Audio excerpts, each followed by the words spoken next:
Bonsoir à tous, bienvenue dans Stratégie militaire. Nous sommes en direct en ce moment. Famille, le 14 mars 2026, en ce moment même, attaque massive sur l'île de Karg, l'île du pétrole, le joyau de la couronne en Iran. Et en même temps, en ce moment, alors que nous commençons ce direct, des attaques ont lieu dans le nord, dans la région de Haïfa. Ce qui se passe, tout ce qui arrive, ici en Israël en direct, stratégie militaire, famille, vos likes et vos commentaires, Teddy, sont super importants. Nous vivons la guerre, nous vivons le moment, nous écrivons l'histoire ici, sur cette chaîne, dans Stratégie militaire. On vous raconte tout. Tout est tout, famille, abonnez-vous, on commence.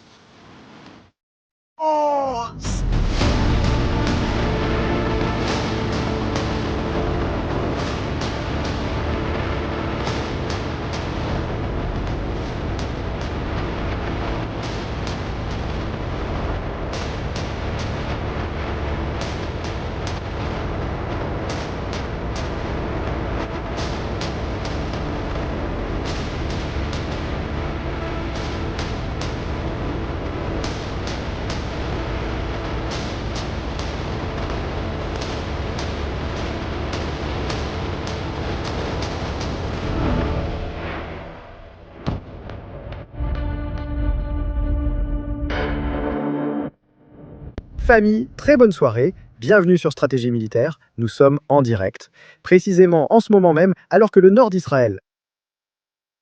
Pourquoi donc est en train d'être attaqué en ce moment même. Image en direct du nord d'Israël.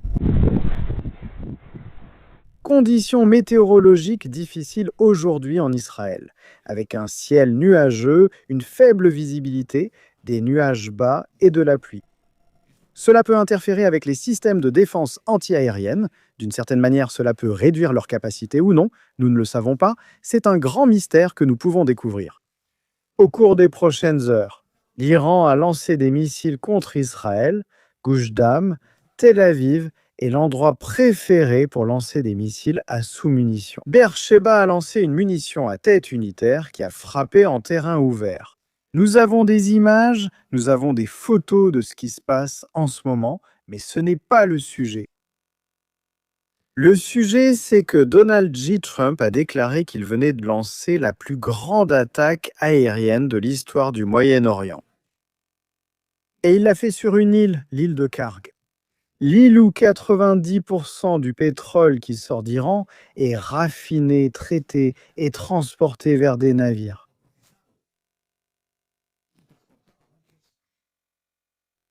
Ensuite, il est transformé en carburant pour la Russie, la Chine et d'autres pays. Nous sommes ici en direct en ce moment, la famille. Lancement depuis l'Iran, ils nous lancent aussi des missiles depuis l'Iran, attaque conjointe, Hezbollah avec l'Iran, nous sommes en direct, la famille. En ce moment, nous allons donner la parole à Ariel Kanievski, car il devra peut-être aller dans l'abri.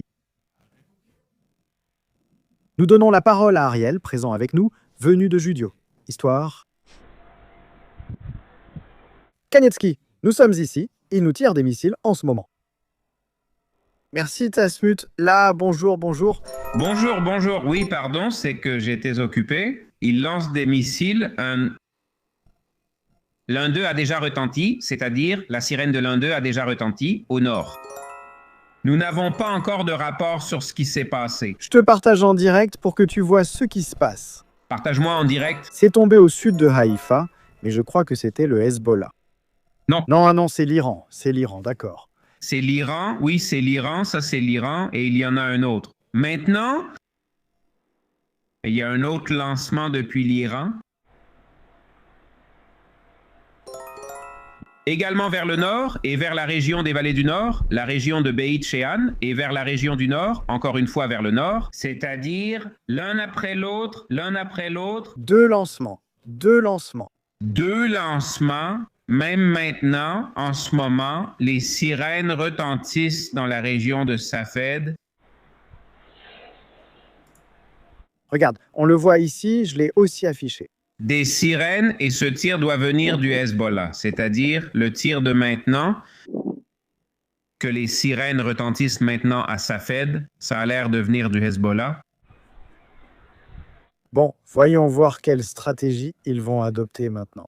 Mais dans les prochaines minutes, la sirène va de nouveau retentir, cette fois un peu plus au sud, aussi au nord, mais un peu plus au sud. Dans la région de Netanya, dans la région de Kfar Saba, dans la région de Hadera, dans la région de Samarie. Elle tombera aussi sur les territoires palestiniens car ils ont tiré de nouveau vers le nord, mais pas aussi au nord, un petit peu plus au sud. Et effectivement, ce qui s'est passé à Safed, c'est le Hezbollah. Donc, actuellement, il y a une attaque conjointe de l'Iran et du Hezbollah, c'est bien ça? La séquence s'est déroulée il y a quelques minutes. L'Iran a lancé vers le nord, puis a de nouveau lancé vers le nord, mais un peu plus au sud. Ce missile n'est pas encore tombé, il est en route, il vole en ce moment même. Dans une minute, les intercepteurs vont être lancés. Parallèlement, entre deux attaques, le Hezbollah a visé la ville de Safed. Et tu as l'air super professionnel avec le compte à rebours du missile qui vient d'Iran. Je ne sais pas si tu vois, moi je partage mon écran, on te voit là, super professionnel avec toi. En dessous, ça semble être de la chaîne 13. Oui. C'est incroyable, hein? Oui, bon, je me joins à Ariel, Même si maintenant je vais me placer par ici en dessous, parce que si on a l'occasion de voir un missile, on va le voir. Sûrement dans la partie supérieure de l'image. Nord d'Israël, là où il est écrit nord, c'est où? Le nord d'Israël, peut-on le dire ou non? Hein? On ne peut pas le dire. D'accord. On ne peut pas le dire, mais on le dit.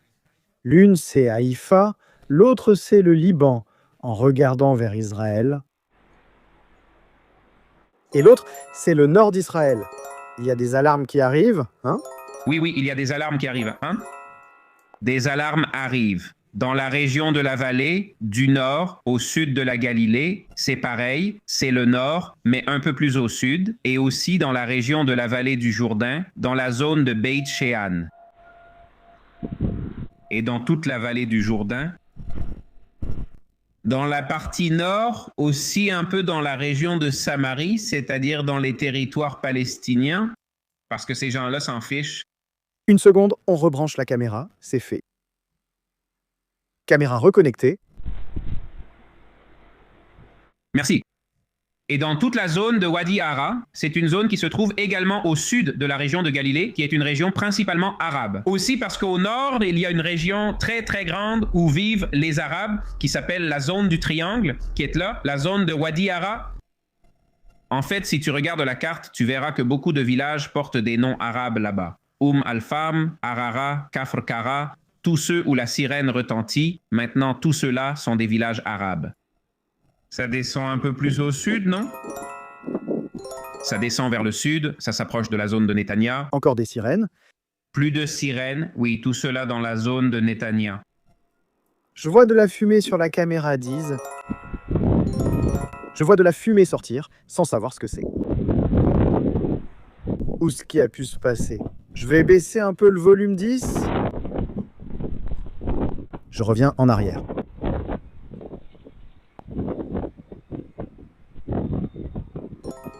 Zone nord, les alarmes continuent. Le Hezbollah attaque. Le Hezbollah frappe fort. De plus, j'essaye de chercher une deuxième caméra parce que j'ai aussi une caméra à Saved. J'ai une caméra à moi personnelle. C'est un secret à moi. J'ai une caméra là-bas, mais elle ne marche plus. Elle s'est arrêtée. T'as mis une caméra là-bas? Elle s'est coupée à 2h34 lors de l'attaque. C'est à toi? Je ne vais pas révéler. Je ne confirme ni n'infirme, c'est toi qui m'as appris ça. C'est exact. Je ne confirme ni n'infirme, mais il y a une caméra à Safed. C'est pour que les gens comprennent que tu es assez fou pour installer une caméra là-bas. Non, je ne confirme ni n'infirme, non, s'il te plaît. Moi, mec, stratégie. C'est-à-dire, t'es allé, t'as acheté une caméra et tu t'es dit, bah voyons, où je la mets? Allons à Safed pour la mettre là-bas. Ça a coupé. Ça a coupé, et ça a coupé juste au moment de l'attaque. Eh bien... Oui, mais la roquette n'est pas encore arrivée. Ah non, celui de Safed, oui, parce que celui de Safed, c'est que je me suis déjà embrouillé. Celui de Safed vient du Hezbollah. C'est une autre attaque, celle-là. Mais celui de l'Iran a aussi dû arriver déjà, hein? Celui de l'Iran? Qu'est-ce qu'ils disent à la télé? Le missile iranien n'est pas encore arrivé. Les sirènes ont retenti, mais il n'est toujours pas là. Il n'est pas encore arrivé. On regarde pour voir si les intercepteurs vont réussir, c'est-à-dire les gens sont déjà dans les abris, mais le missile n'est pas encore tombé. Il est toujours en vol. C'est incroyable, hein? Ici, tout le monde attend. Bon, permettez-moi de vous souhaiter la bienvenue, à Ariel Kaniensky, historien juif. Merci beaucoup d'être en direct avec nous. Merci la famille d'être avec nous. Il arrive en pleine attaque, mais ce n'était pas le sujet voulu pour l'instant. Je vois, ceux d'Al Jazeera sont à Jérusalem en train de chercher. À Tel Aviv, ils cherchent le missile. Ils tournent là-bas avec la caméra comme une poule sans tête. Je parle de ces gens-là, ça m'étonne même qu'ils puissent encore continuer à émettre ou à avoir des caméras ici en Israël. Eh bien, c'est ce que je te disais l'autre jour en Israël, toute la question de la liberté de la presse, on la prend très au sérieux, très au sérieux. Oui, mais il faudra surveiller Beyrouth et voir ce qui s'y passera. Je mets du son de Beyrouth en fond, au cas où quelque chose explose. Chaque nuit, À Beyrouth, quelque chose explose chaque nuit. hier soir, c'était fou. J'ai des vidéos à te montrer. Regarde pendant que ça arrive, mais je ne sais pas si ça viendra. Je pense que non. Non, moi, dès qu'on saura quelque chose, je te le dis, d'accord? Pour l'instant, Je veux vous montrer ce qui n'a pas été montré sur les missiles dans la région du Negev. On parlait de ça ou on parlait de ce sujet avec Ariel. On va mettre la vidéo ici pour que vous puissiez la voir. On va voir. On va mettre la vidéo ici de ce qui s'est passé là-bas. Voilà.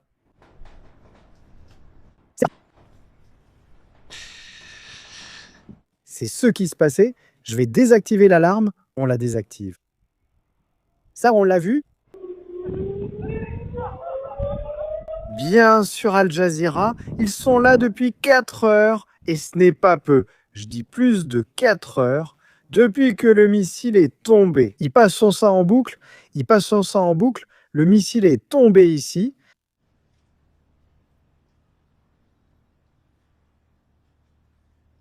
Le missile est tombé. Je ne sais pas s'il cherchait Nemo. Il voulait voyager au centre de la Terre avec le missile, mais il n'a touché aucun bâtiment. Il était là. Voilà l'image du missile, là où il est tombé, en race campagne. Comme l'a dit Ariel Kanievski, nous ne mentons pas. Nous ne cachons aucune information. Si le missile était tombé sur un bâtiment, nous l'aurions dit, nous le montrerons quand ce sera possible. Mais il est tombé en plein champ, dans la boue et dans la gadoue. C'est là qu'il est tombé. Sur Al Jazeera, il montre cette image depuis 4 heures. Allez, vas-y. Oui, le missile est tombé. Oui, le missile est tombé. Il est tombé. Oui, il est tombé. En plus, il est possible que les FDI ne l'aient même pas intercepté, parce qu'ils savaient qu'il allait tomber là-bas. ça aussi, ça arrive souvent. Ça arrive beaucoup ces derniers jours, ils tirent sans précision pour économiser. Et si ça tombe là où ça tombe et qu'ils ne l'interceptent pas, ça tombe en terrain découvert, ils ne l'interceptent pas. S'ils détectent que le missile va tomber en terrain découvert, ils ne l'interceptent pas. Et s'ils détectent que parfois il va trop loin et tombe dans la mer, ils ne l'interceptent pas non plus. D'ailleurs, quand il tombe dans la mer, C'est une explosion énorme et brutale. je veux dire, le bruit du missile tombant dans la mer est terrible. Moi qui vis sur la côte, chaque fois qu'il tombe dans la mer, je veux dire, je sais déjà identifier, je sais déjà qu'il est tombé dans la mer, c'est-à-dire par le type de bruit. Je sais déjà reconnaître qu'il est tombé dans la mer. C'est peut-être pour ça qu'il n'y a pas de flotte maintenant. Ce n'est pas possible. Peut-être que c'est à cause de ça. Et j'ai dit que je n'allais rien édulcorer. Vous devez voir ce que vous allez voir maintenant, hein? Ce que vous voyez tomber, c'est une bombe à sous-munitions. S'il vous plaît, faites attention à ça. C'est la cour d'une école. Une école? Prépare-toi.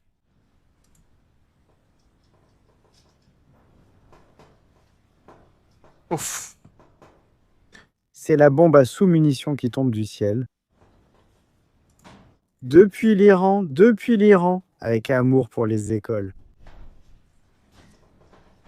Vous le voyez là? Il ne cause pas les dégâts que provoque l'autre missile qui crée un énorme cratère. Mais imaginez cela avec des enfants en pleine journée, un matin comme les autres, où il n'y a pas de guerre, où Mokjaba se lève, où son père se lève, mais il est déjà mort, il ne se lèvera plus. Et il décide, lançons quelques missiles à sous-munitions sur les Juifs pour en finir avec eux. Ce serait rempli d'enfants. Mais maintenant, ça ne va apparaître nulle part. Sur CNN, ils ne vont pas enquêter, ils ne vont pas en parler, ils ne vont pas commenter, ils ne vont rien dire. Plus, images de bombes à sous-munitions. Écoute, il y a des gens dont les maisons sont endommagées, dont les véhicules sont endommagés. C'est ce que fait une bombe à sous-munitions. Si tu regardes, ça ne fait pas grand-chose. C'est-à-dire, ça fait un trou dans la route. Ça projette énormément d'éclats. Et c'est tout, il n'y a rien de plus, il n'y a pas de mystère.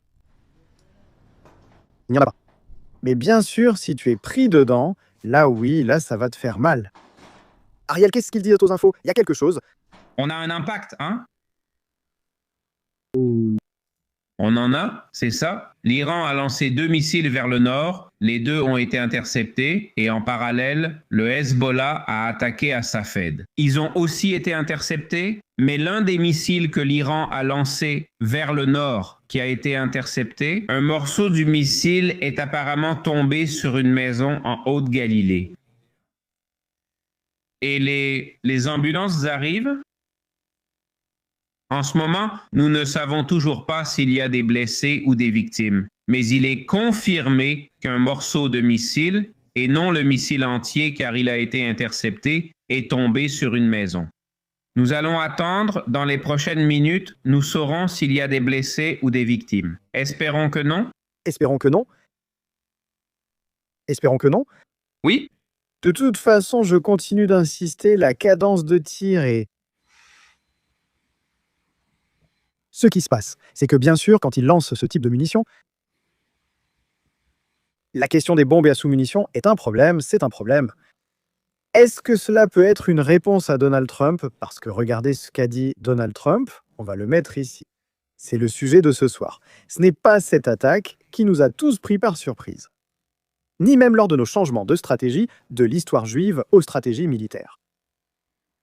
Mais c'était juste, hein? C'est-à-dire, j'ai coupé l'émission, j'ai coupé mon émission et les alertes ont commencé à retentir dans tout le Nord. C'était juste entre le moment où on a coupé l'une et ouvert l'autre. Ils tirent toujours, hein? Mon téléphone s'allume. Oui, ils tirent encore. Je suis dans un bunker, moi ça ne me... Grâce à Dieu, j'ai cette chance en ce moment d'être dans un bunker. Ça ne me dérange pas, mais... C'est un problème, hein? Est-ce que Donald Trump est un problème?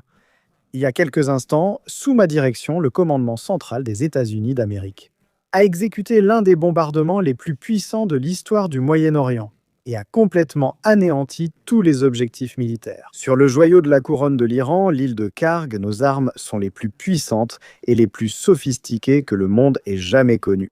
Mais pour des raisons de décence, j'ai choisi de ne pas détruire l'infrastructure pétrolière de l'île. Cependant, si l'Iran ou quiconque interférait avec le passage libre et sécurisé des navires dans le détroit d'Ormuz, je reconsidérerai immédiatement cette décision. Au cours de mon premier mandat, actuellement, j'ai reconstruit nos forces armées pour en faire la force la plus létale, puissante et efficace du monde, et de loin. L'Iran n'a pas la capacité de défendre quoi que ce soit que nous voudrions attaquer, il n'y a rien qu'il puisse en faire à ce sujet. L'Iran n'aura jamais d'armes nucléaires. L'Iran, ni la capacité de menacer les États-Unis d'Amérique, le Moyen-Orient, ni, en fait, le monde. Les forces armées iraniennes et tous les alliés de ce régime terroriste devraient déposer les armes pour sauver ce qui reste de leur pays, ce qui n'est pas grand-chose. Merci de votre attention, président Donald J. Trump. Je reçois déjà des détails par la ligne interne. On m'informe qu'ils ont lancé, en plus d'une attaque aérienne avec désignation de cibles au laser, des munitions ATACMS, des missiles sol-sol lancés depuis un certain point. Que je ne vais pas révéler non plus pour des raisons de sécurité, parce qu'évidemment, sinon, l'Iran lancerait une attaque contre cet endroit. Ils ont lancé des missiles ATACMS contre l'île de Karg.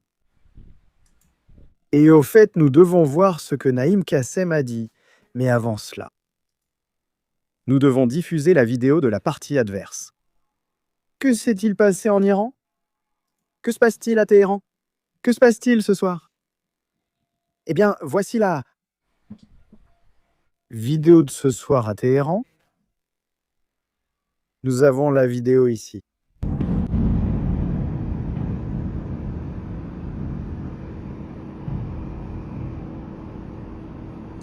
Regarde. Des explosions et des explosions. L'une après l'autre.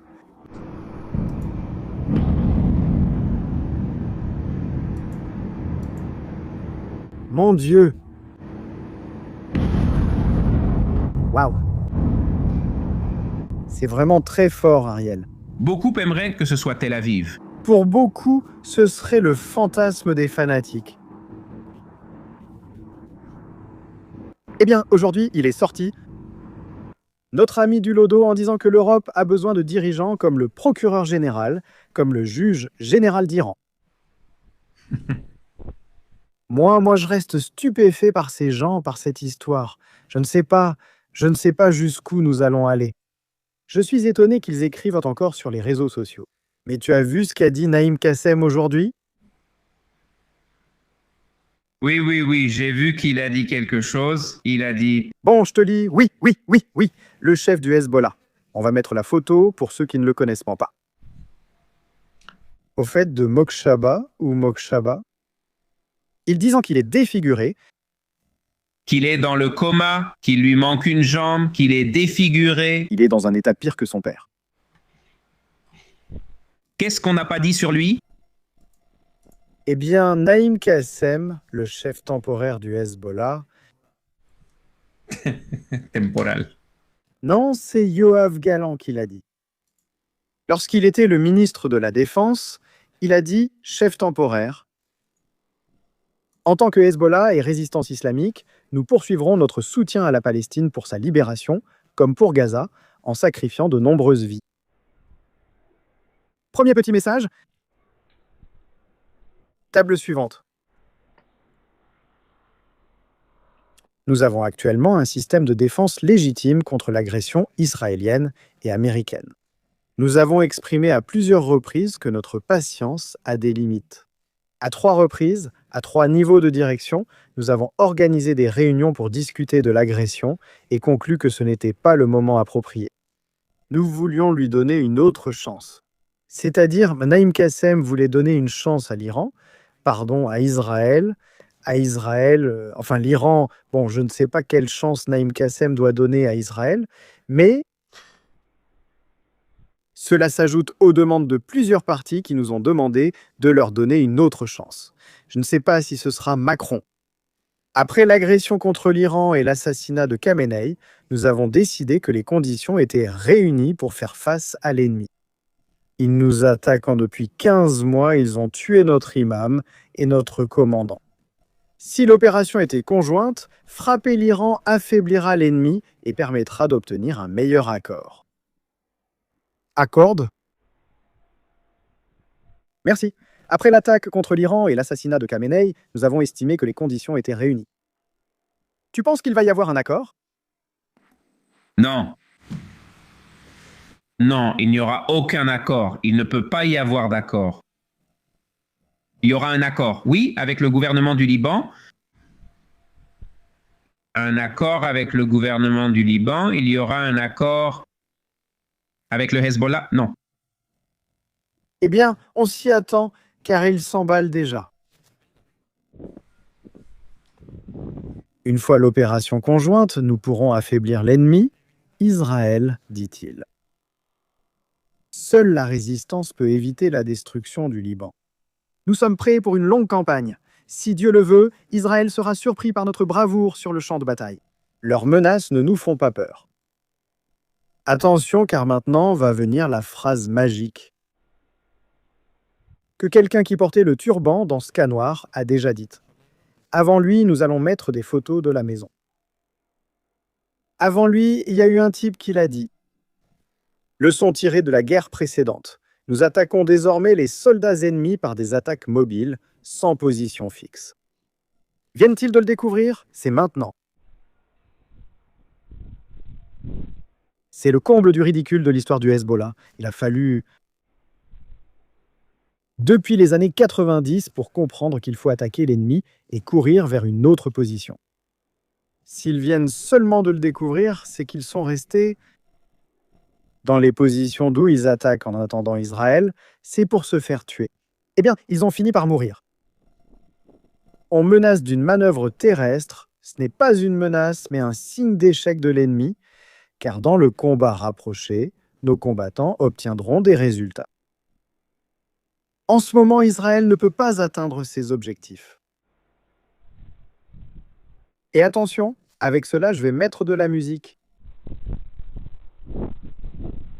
Attention Israël, prépare-toi.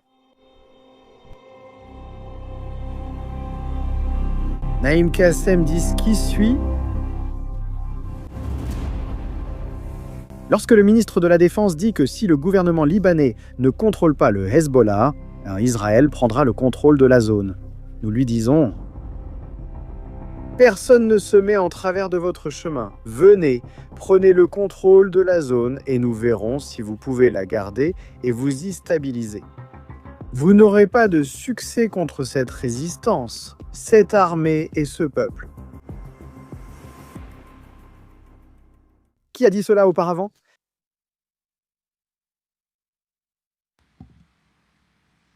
Qui a dit cela auparavant? Nasrallah. C'est un examen? Mec, celui-ci est facile. C'est Nasrallah qui l'a dit. Venez pour que les gens répondent. Il a dit « Venez, venez, on vous attend. Venez. » Tu crois qu'Israël sait où il est? Oui, Et pourquoi il est toujours en vie? s'ils le tuent, ils le remplaceront.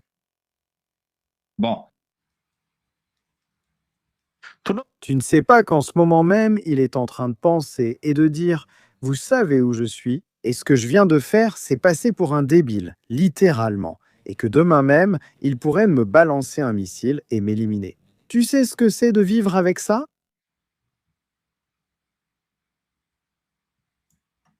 En réalité, si on enlève celui-ci, ils en mettront un autre. Si on enlève l'autre, ils en mettront encore un autre. Ça revient au même. Ce n'est pas lui qui prend les décisions, c'est l'Iran qui les prend. Celui qu'il faut écarter, excuse-moi, ton micro était bas, celui qu'il faut écarter, c'est l'Iran. Tu pourrais passer toute ta vie, Israël pourrait passer toute sa vie à éliminer les dirigeants du Hezbollah. En 24 ou 48 heures, ils en remettent un. Tu dois t'en débarrasser encore, comme Saïfdin. Maintenant, celui-ci a dit qu'il venait pour moi. Eh bien, il va avoir ce qu'il mérite. Il va avoir ce qu'il mérite. Au fait, j'ai une photo de Mokiaba. Tu as une photo de Mokiaba? J'ai une photo de Mokiaba. Je l'ai. Apparemment, aucun blessé dans cette attaque. Il semble qu'il n'y ait pas de blessés. Il y a quelques dégâts. Je vois des images de dégâts, mais il n'y a pas de blessés. Maintenant, nous allons chercher ces images. Voyons si nous les trouvons. Si tu les trouves, en premier, transmets-les-moi. Oui, j'ai ici quelques voitures détruites. Aujourd'hui, c'est la journée des voitures. Tu les veux? On ne les voit pas. On ne voit rien? Bon. Nous les mettons pour que les gens ne disent pas qu'on cache des choses ici. Ici, on montre tout. Oui, on voit un. Il y avait une image où c'était comme ça dans le village dont tu as parlé hier soir, lors de l'attaque, ce village arabe. Ils ont tué un cheval. Eh bien, nous avons déjà des poulets, des vaches, maintenant des chevaux. Et dans le Negev, il y a sûrement déjà une chèvre qui est morte. Photo que nous apporte ici Ariel Kanievski, des dégâts matériels de la dernière attaque. Si tu l'as, ça aura été des munitions à fragmentation. Ils disent que c'est un morceau d'un missile. Bien sûr, c'est que quand ça tombe, ça a beaucoup de force cinétique et l'onde que ça dégage peut causer ces dégâts, comme c'est arrivé la nuit dernière, Vous voulez voir la photo de Mostava? Oui, bien sûr, on veut tous la voir. Je te la montre d'abord à toi. S'il te plaît. Je l'ai vue avant. Musique avec la photo de Mostava.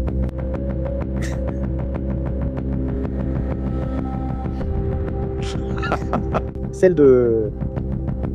Comment tu vois ça, Kanievski? Décris un peu la situation. Très bien, très bien. Bon, il lui manque un membre. On ne le voit pas bien. Ça n'a pas l'air bon, non? Non, ça n'a pas l'air bon, c'est très sensible. Je ne sais pas si tu peux la mettre, moi. Je ne sais pas si je peux mettre la photo de... Il est à côté de Jean, il n'est pas seul. Meka. Il est à côté de Jean. Je ne sais pas si YouTube ne va pas te censurer ça. Fais attention. Moi, ça. En plus, YouTube met des avertissements à beaucoup de gens ces derniers temps. Calvo a déjà disparu, Calvo pense qu'il ne peut plus diffuser sur YouTube. C'est que le pauvre reçoit un avertissement un jour, puis une semaine plus tard, il en reçoit un autre. Pauvre Calvo, qu'est-ce qu'il va faire maintenant? Combien? C'est à 3, non? À 3, il te vire. À 3? Je crois qu'il en a déjà 3, hein? S'il ne peut pas émettre, c'est qu'il en a 3? Je pense qu'il en a 3. On invitera Calvo ici pour entendre ses histoires parfois. Eh bien, le gamin... Voilà la photo de Mojtaba. Il est dans un état critique, mais stable. Eh mais as-tu vu la photo du manuel Ikea? La photo du manuel Ikea? Tu n'as pas vu le dernier meuble Ikea, celui qui est le plus demandé en ce moment? Pas ces jours-ci, mais Kanievski, toi qui es dans tous les groupes. Il y en a eu, oui, de ce qui se passe en Israël. Et non? Non, je n'ai pas vu ça.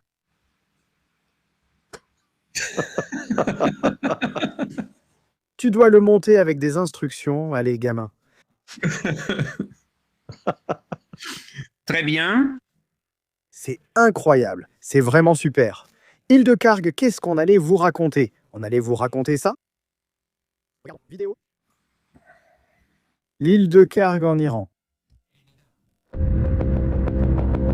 Selon Donald Trump, il aurait pu lancer l'attaque la plus puissante, la plus précise, la plus meurtrière jamais vue dans l'histoire du Moyen-Orient. C'est possible? C'est possible. Il n'y a pas encore d'images satellites, il y en aura demain, il nous manque plein de likes, la famille, on est en direct en ce moment. 30 000 personnes, rien que ça. C'est fou ce que je viens de voir, c'est vraiment dingue. L'île de Karg. Regardons-la sur la carte, regardons-la en satellite. Voyons ce qui se passe dans les airs. Bon, une vague arrive, hein. Une petite grande vague d'Israël arrive.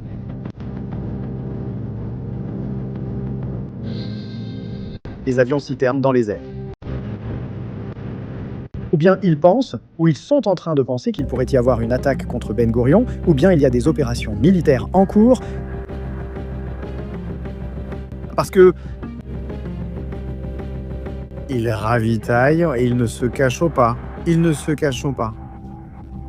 L'armée informe qu'Israël est en ce moment en train d'attaquer simultanément au Liban et en Iran.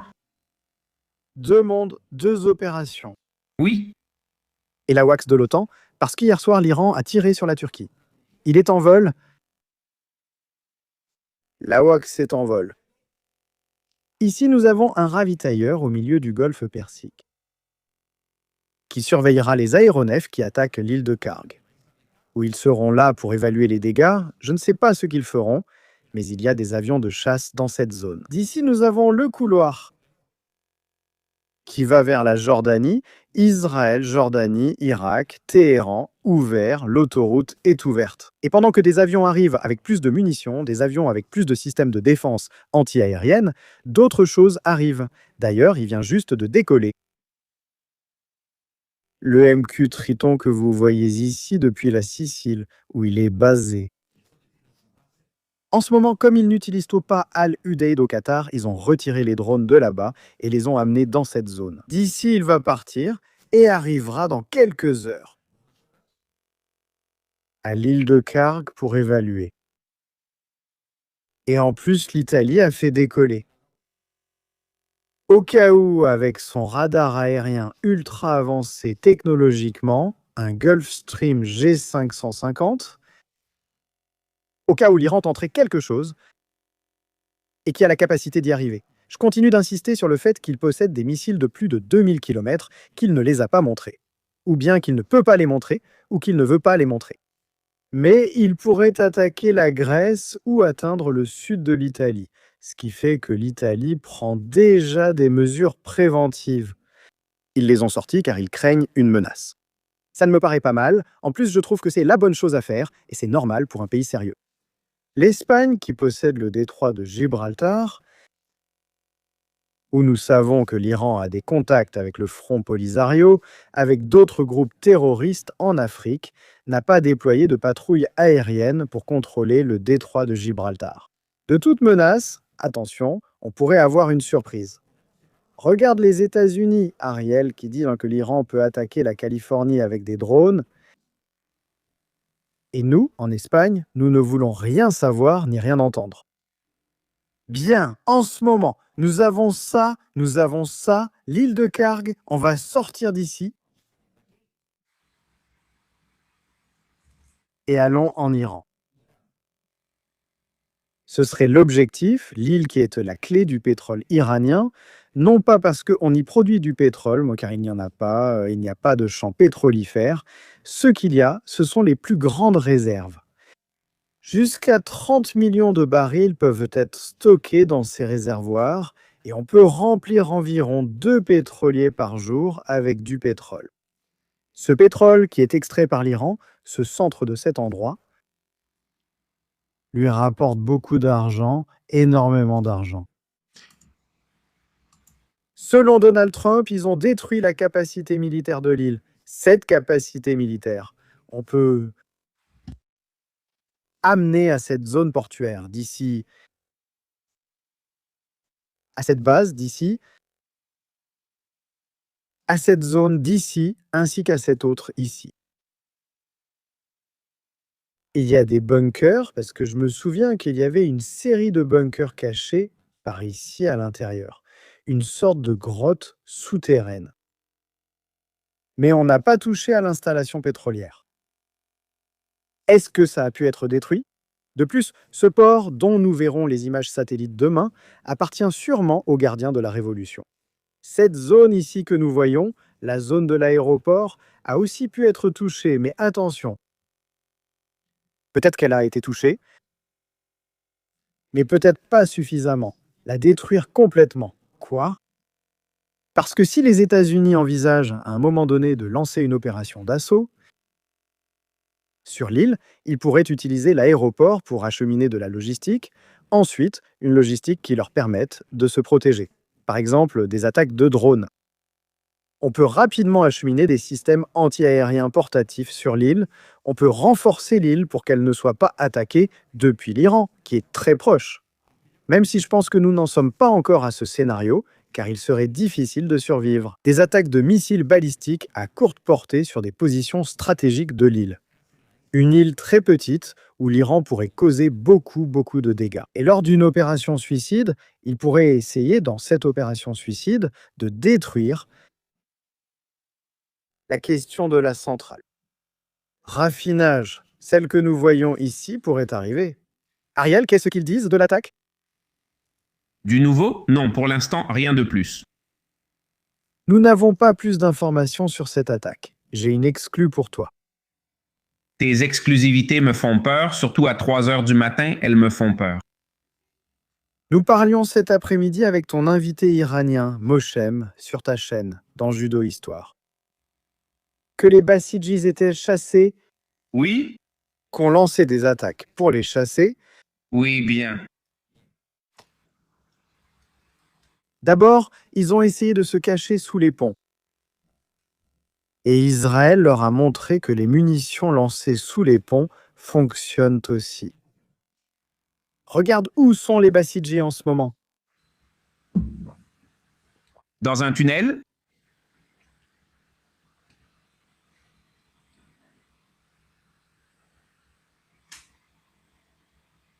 Tunnels. ils font des contrôles, là dans les tunnels, bien sûr. Ils arrêtent les voitures, fouillent les gens et contrôlent tout, même les téléphones. Au fait, j'ai le soupçon que ces voitures qui sont là-bas ou qui se garent plus loin appartiennent à des gens qu'ils ont arrêtés. C'est-à-dire, la chasse aux opposants continue. La chasse aux opposants continue en ce moment, ce qui est important. Nous continuons de voir ici des images des ravitailleurs. Nous allons observer leurs mouvements. Voyons où ils vont. Ils se dirigent vers l'est. C'est-à-dire, Israël est en ce moment en route pour attaquer l'Iran. Il doit y avoir beaucoup d'avions. Calcule que chaque ravitailleur peut accompagner 6 avions. 6 avions, nous avons 5 ravitailleurs. L'attaque est importante. Il y en aura sûrement d'autres, il y en aura sûrement d'autres. Hier soir, il y a eu un accident avec un des ravitailleurs, comme déjà évoqué. Les 6 membres d'équipage sont morts lorsque l'appareil est tombé ici. J'aimerais aussi savoir, maintenant qu'on regarde, si on sait précisément où il est tombé. On va voir ça dans une minute. Ariel, si tu es fatigué, va te reposer. Merci, tu me mets déjà dehors. Je ne te mets pas dehors. Je te vois passer un bon moment. Non, tu sais ce que je vais faire? Me taire? Pas moi, mais comme je suis silencieux, tu devines ce que je vais faire? Ça fait peur? Je vais partir? Non, je vais juste aller me coucher et continuer à te regarder sur mon téléphone jusqu'à m'endormir. Tu comprends? Je veux dire, C'est ce que je vais faire? écoute, Ariel, il n'est pas nécessaire que tu me regardes depuis ton lit. Oui, bien sûr. Non, écoute, non. Non, sans aucune connotation de quelque sorte que ce soit. Est-ce qu'on peut avoir un peu d'intimité entre nous deux? D'accord. On se revoit demain, tranquille, tout va bien. Je ne vais partir avec personne sur une autre chaîne. Tranquille, je reste ici, Judy. Histoire. Taco et moi, on va te regarder du lit. Bon. C'est que je sais, Ariel. Ariel, il était fatigué hier, il était malade, assez malade. Oui? Non, hier, il avait un peu de fièvre. Mais c'est à cause de ça, parce qu'on est sous tension tout le temps. Oui? Et être sous tension tout le temps te provoque encore plus de choses. Nous, qui en plus de vivre cette tension, voulons aussi raconter au monde ce qui se passe à travers nos yeux. C'est quelque chose qui s'accumule sans cesse et cela fait 14 jours que nous sommes dans cette situation. Mais oui, je vais essayer de dormir un peu. Il est déjà 3 heures du matin et il faut sortir Taco à 6 heures du matin pour qu'il fasse pipi. Donc dans 3 heures, il faudra sortir Taco. Eh ben, voilà. Après, je continue à dormir, hein? Ne croyez pas que je vais me lever à cette heure-là et rester debout. Je sors Taco et je retourne dormir. Et encore plus demain, parce que c'est Shabbat. À moins qu'il n'arrive quelque chose de très grave et qu'on doive lancer un direct. Eh bien, espérons que non. Espérons que non. Oui, des stratégies. Bonsoir, Laila Tov, Shabbat Shalom à tous. Que Hachem vous bénisse, on continue ici. Merci beaucoup. Merci beaucoup, Ariel. J'ai une exclusivité, maintenant tu la regardes depuis le lit. Allez, au revoir. Voilà, c'est une histoire ancienne et moi j'ai des informations de dernière minute.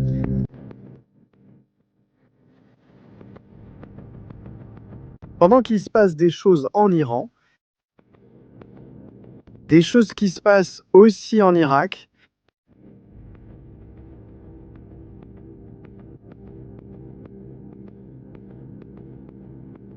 des choses qui se passent en Irak, Bagdad.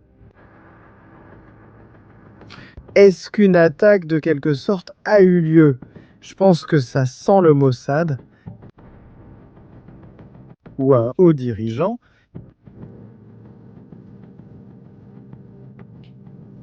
Des brigades Badr a été éliminé. En particulier Rajiv Qassem, connu sous le nom d'Abu Ali, le père d'Ali, était le chef du système de commandement des missiles de la brigade Badr. Éliminé.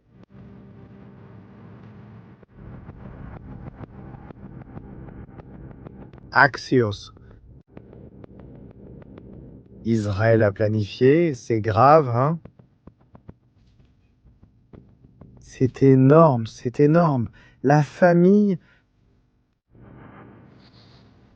Quittons l'île de Karg. Israël prévoit... Et qu'est-ce qu'Israël prévoit? Aïe, aïe, aïe. Israël prévoit de s'emparer d'une partie importante du sud du Liban. Je l'annonce depuis 48 heures, je l'ai signalé, je l'ai dessiné.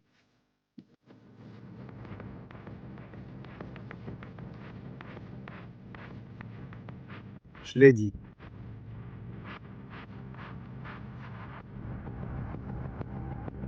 Israël prévoit de rester dans une zone clé du Liban, très importante. Zone sud. Zone sud complète. Tyr va disparaître. Voyons, littéralement, non, il ne va pas disparaître. Donc il va... Tyr, il va disparaître, possiblement, très bientôt. La famille, si vous aimez le contenu, paypal.me/stratégies militaires, c'est notre chaîne de PayPal. Si vous voulez collaborer, nous sommes près de 480 000 abonnés, s'il vous plaît, abonnez-vous à la chaîne. Ce serait bien d'y arriver ce soir. Si vous n'êtes pas abonné à 480, car il ne resterait plus que 20 000 pour atteindre le demi-million, il ne nous reste plus que 20 000 pour le demi-million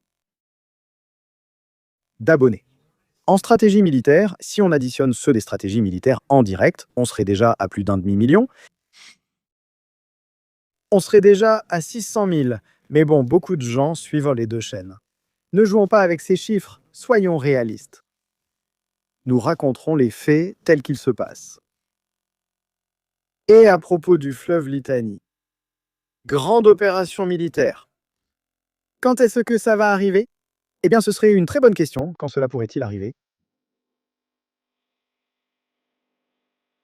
Est-ce qu'Israël est actuellement, en ce moment, en capacité militaire de lancer une opération contre le Liban? Une grande offensive terrestre, n'est-ce pas? Des opérations consistant à entrer sur un territoire, à le prendre près de la frontière, à lancer une attaque et à revenir. Y a-t-il suffisamment de troupes prêtes pour cela en ce moment? Non. La réponse est non. Il n'y en a pas. Va-t-on appeler des troupes, mobiliser des soldats? Oui, en fait, c'est déjà en cours. Pendant que nous parlons, combien de temps faudra-t-il à Israël pour être en mesure de lancer une offensive?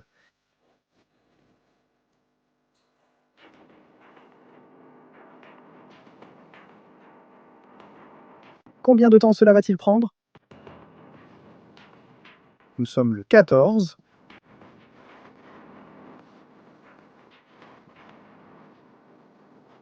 Au moins 2 semaines de préparation minimum. Minimum 2 semaines, minimum.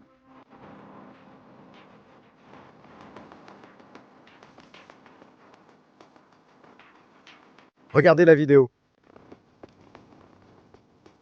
Des pilotes israéliennes.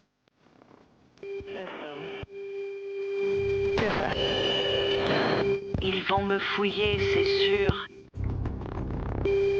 Détruisant des rampes de lancement de missiles au Liban. Qu'est-ce qu'on va voir alors? Eh bien, ce que nous allons voir dans les prochains jours, heures, minutes, secondes, mesurez le temps comme vous voulez. Ce que nous allons voir, c'est une campagne aérienne très puissante dans le sud du Liban pour ouvrir une brèche. En fait, Israël l'a déjà dit, il faut évacuer au-delà du nord du fleuve Litanie. Il donne du temps, 2 semaines, aux gens pour partir pendant ces semaines. Que va-t-il se passer? Qu'est-ce qui va arriver? Eh bien, ce qui va se passer pendant ces semaines, c'est que l'intensité des attaques d'Israël dans le sud du Liban va augmenter. On va forcer les gens à partir pour dégager le terrain pour pouvoir y entrer. Quand les conditions météorologiques, le nombre de troupes et la logistique seront adéquats, il faudra aussi vérifier que tout cela soit bien en place. Est-ce qu'on va lancer l'attaque en force? Ce que va faire Israël maintenant, c'est accumuler de la logistique, beaucoup de logistique, dans le nord d'Israël, énormément. Les troupes doivent se préparer, elles doivent s'adapter au combat sur ce terrain. Beaucoup viennent de Gaza, beaucoup de ces troupes ont combattu à Gaza. Maintenant, elles doivent à nouveau s'adapter à un autre théâtre complètement différent, avec une exigence physique plus grande. Le Liban, sa topographie est complètement différente. Nous allons le voir par ici. À quoi est-ce que je fais référence? Avec cela, c'est plus exigeant. À quoi je fais référence? La stratégie de combat du Hezbollah a toujours été nous attaquons et nous nous replions, nous attaquons et nous nous replions, parce que nous savons qu'Israël ne restera pas pour toujours. Quand Israël s'en va, nous revenons et tout recommence. C'est ce qui se passe depuis toutes les guerres du Liban. Israël entrait et repartait, Israël entrait et repartait. Que peut-on trouver maintenant? Qu'est-ce qui peut changer? Avec le soutien total des États-Unis, Israël peut faire quelque chose de très différent. Cette fois, il peut créer une zone tampon de sécurité de 20 km à l'intérieur du Liban.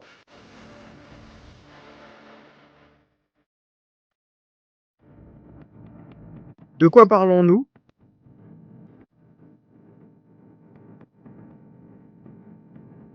Au-dessus de Tyr,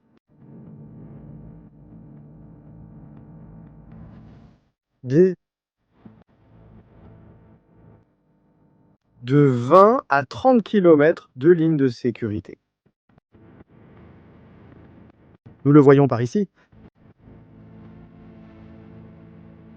Dans certaines zones, ça ne sert à rien, car Metula est là. Il faudrait avancer beaucoup plus, prendre une position élevée comme celle-ci, derrière Marcaïum, et atteindre le mont Nebo. Hermon, jusqu'au mont Hermon. 98 km de ligne défensive. Cela pourrait devenir la future frontière d'Israël.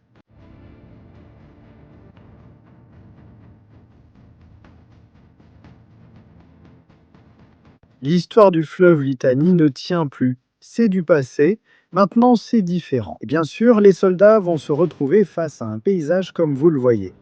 Des collines, de petites montagnes, des villages, des pentes de collines, des endroits isolés, reculés, d'où le Hezbollah peut surgir, des snipers. C'est une opération compliquée. C'est pourquoi Israël veut que tous les civils quittent la zone et commencent à quitter le territoire pour laisser place à l'avancée des chars. Quel est le secteur principal de l'avancée israélienne? Lequel pourrait être bon, car cela peut aussi être très intéressant à voir ici, en direct, avant que cela ne commence.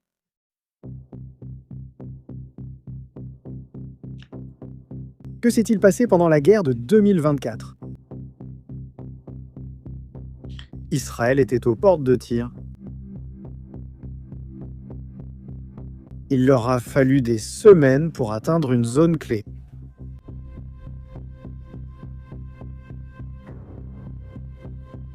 L'avancée principale, c'est de conquérir village après village, l'un après l'autre, de progresser à travers ces zones en utilisant la zone élevée. La zone élevée, c'est celle que nous voyons par ici. Nous continuons d'avancer dans toute cette zone élevée, en évitant de descendre dans les vallées. Dans les vallées, c'est une zone de mort. Prendre ceci ici, cette zone est clé. Depuis cette zone, avec les chars, on peut projeter de la puissance de tir, précisément vers Tyr, vers toute cette zone. Il arrive un moment où, avec les chars, tu dois te placer dans une position élevée, pour avoir de la vision à 360 degrés. Et cela arrive depuis cette position visible ici en haut. Celle-ci.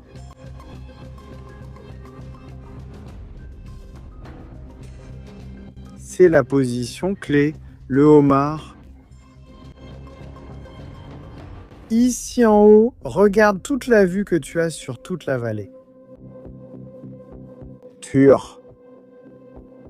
Il nous resterait encore beaucoup de terrain à conquérir, mais depuis cette position, on peut aussi le faire d'ici. Cette position est aussi très importante.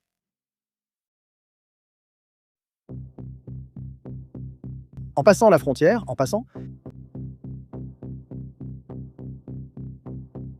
on avancerait depuis la zone de la plage Nakura. Évidemment, les casques bleus devraient évacuer cette base dès que possible.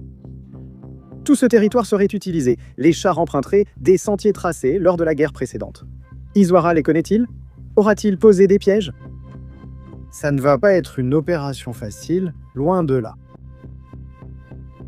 Ici, on observe les débris des explosions des munitions israéliennes. Dans cette zone, le Hezbollah se cachait. C'est une forêt entière, on voit comment toute cette zone a été dynamitée. Je me souviens de vidéos où il y avait des tunnels juste à la frontière même et que l'armée de l'air les détruisait. Les chars ici ont l'avantage, ils descendent en balayant jusqu'à Nakura. Une avancée peut se produire depuis la côte, avec des blindés en mer, avec la force navale d'Israël.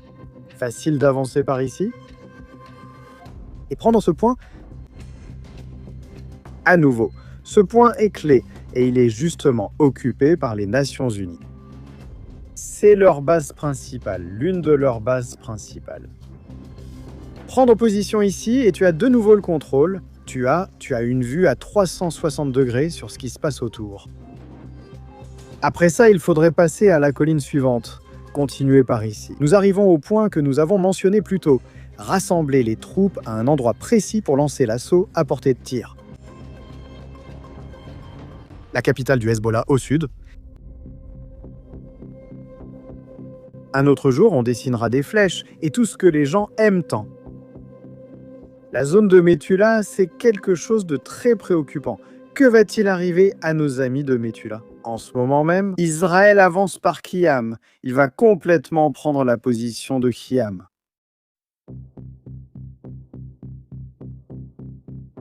Et ensuite, il se passera autre chose.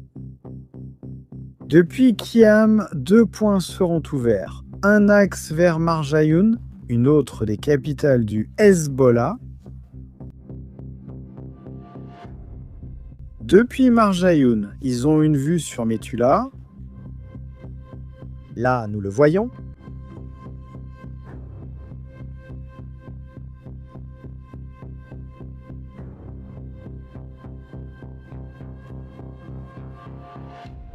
Cette zone est compliquée.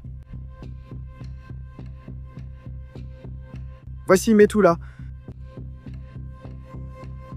Là-bas, c'est Marjayoun. Allons-y.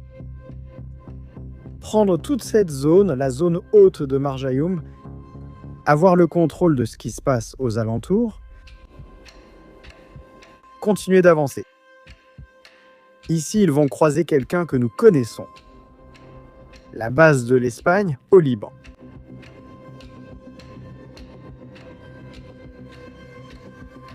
Ils vont notifier à l'Espagne qu'elle doit quitter la zone pour sa sécurité. Sinon, qu'ils restent là-bas. Ils sauront ce qu'ils font. Israël doit avancer jusqu'à cette zone ici.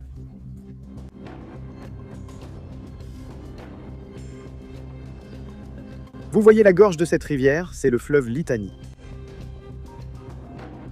Toute cette montagne que nous voyons ici doit être prise par Israël à cet endroit. Et d'ici jusqu'à cette zone ici. Avec ça, ça lui suffit. Avec ce que nous voyons là, cela suffit à Israël. Attention parce que c'est une opération complexe. Les effectifs qui peuvent être nécessaires pour ce type d'opération en nombre. 200 000, ce que je dis n'a rien de fou. Il te faut beaucoup de soldats pour combattre sur le front, sur l'axe du front, mais aussi pour sécuriser l'arrière. Il est évident que le Hezbollah laissera des hommes pour attaquer les ravitaillements et tendre des embuscades. C'est leur spécialité, la guerre de guérilla. Ce qui fait qu'Israël va devoir avoir une logistique protégée 24 heures sur 24, 7 jours sur 7. Quelles options a le Hezbollah? Lancer des roquettes et des obus de mortier depuis une position éloignée, pas de manière continue. Ils doivent tirer et fuir, sinon les drones et l'armée de l'air les anéantiront. Oui, ce serait essentiellement cela. Le Litani. Prendre toute la montagne du Litani, cette zone que nous voyons jusqu'ici, et s'emparer de tout ce secteur. Sur le mont Hermon, la situation est déjà sous contrôle. Il y a déjà un contrôle depuis le mont Hermon jusqu'à la vallée de la Béka. Un autre des endroits qu'Israël va attaquer, mais pas par voie terrestre, c'est celui-ci. C'est la capitale du Hezbollah au Liban, Baalbek. Je vais vous montrer le Hezbollah.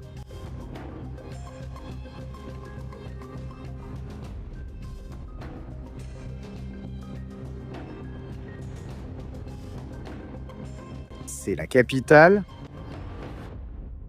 du Hezbollah, Baalbek. Nous allons regarder des photos. Voyons ce que nous allons trouver par ici.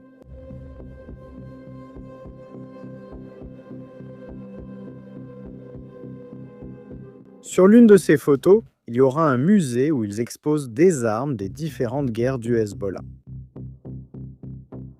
Mais oui, ce que nous voyons ici, c'est la capitale.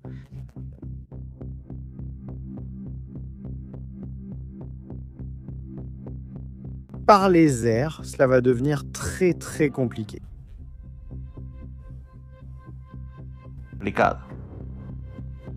Regarde, c'est une belle photo aérienne.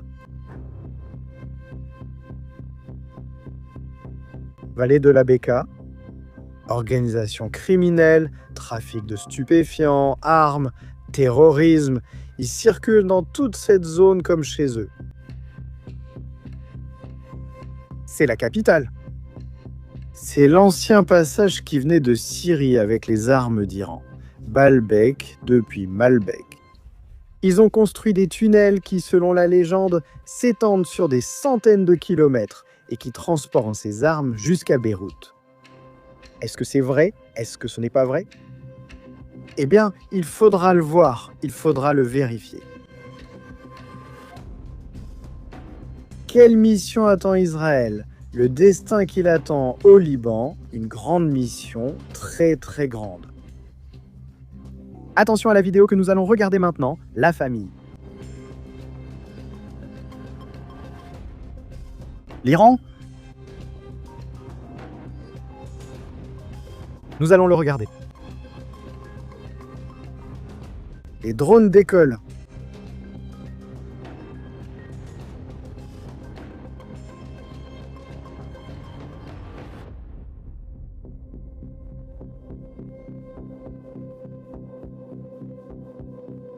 Lancement de vagues de drones Shahed contre Israël et les pays du Golfe Persique. C'est ce qui leur rapporte le plus en ce moment pour attaquer leurs voisins. C'est la méthode la plus productive actuellement pour les attaques. Ils n'ont pas d'autres options, il n'y a pas grand-chose d'autre, ils n'ont pas les moyens de faire plus. C'est ça ou rien, les missiles balistiques ne leur donnent plus autant de résultats en Israël. Et ils se consacrent davantage à attaquer leurs voisins. Mais même le taux de tir contre leurs voisins est très très faible, vraiment très bas. Ils ne donnent pas ce qu'ils devraient donner. Il y a 10 minutes, des explosions massives dans tout Bagdad.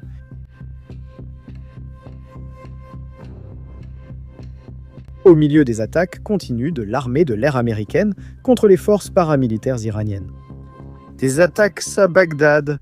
Nous allons chercher des vidéos tout de suite. Cela se passe dans la capitale.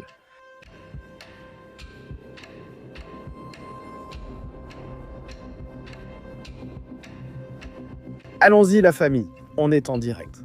Sur Stratégie militaire.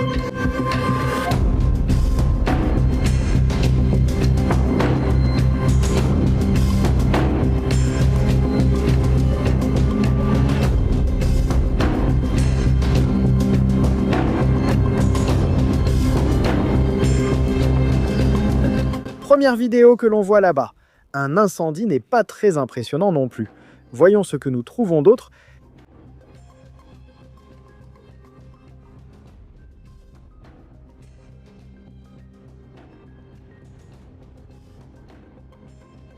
Incendie près de l'aéroport, voyons voir.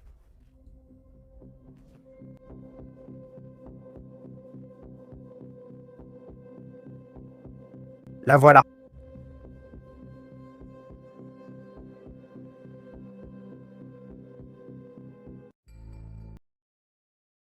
Eh bien, voilà un autre point qui s'ouvre. Irak. Que va-t-il se passer en Irak? La défense antiaérienne a également été activée là-bas. Attention à la vidéo.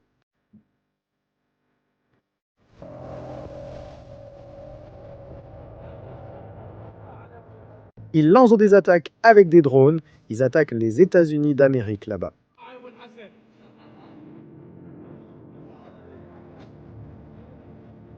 Système antiaérien CERAM contre les drones, contre les munitions.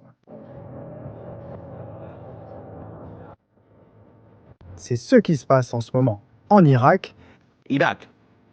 Irak.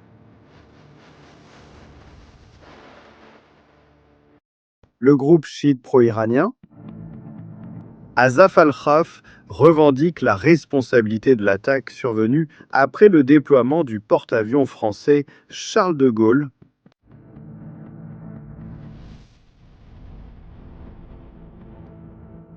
Moyen-Orient.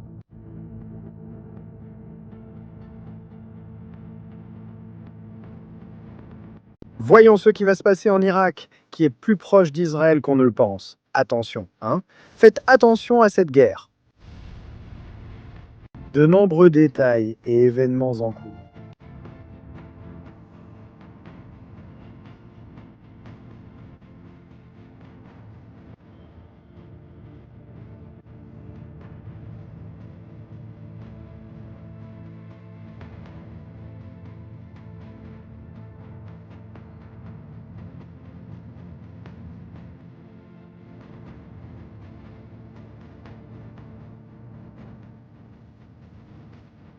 Nous avons une carte.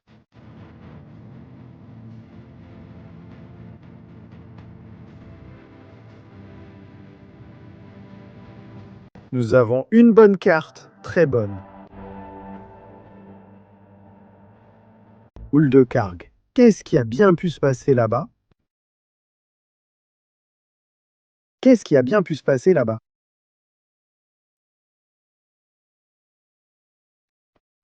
Quelle carte? Ce n'est pas de moi, hein? Ce n'est pas de moi. Mais ça pourrait l'être. Des objectifs qui ont pu être attaqués sur l'île de Karg.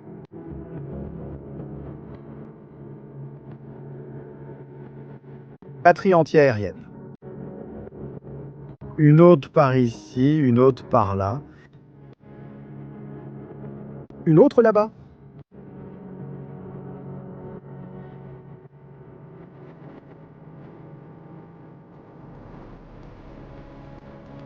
Artillerie antiaérienne de missiles.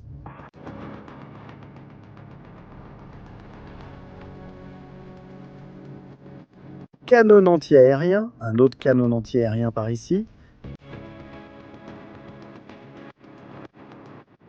Radarmobile.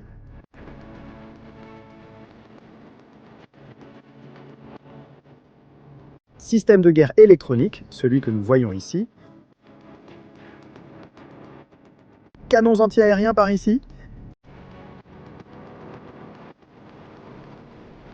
Mon Dieu, ça a dû être un vrai carnage. Canon anti-aérien par ici aussi.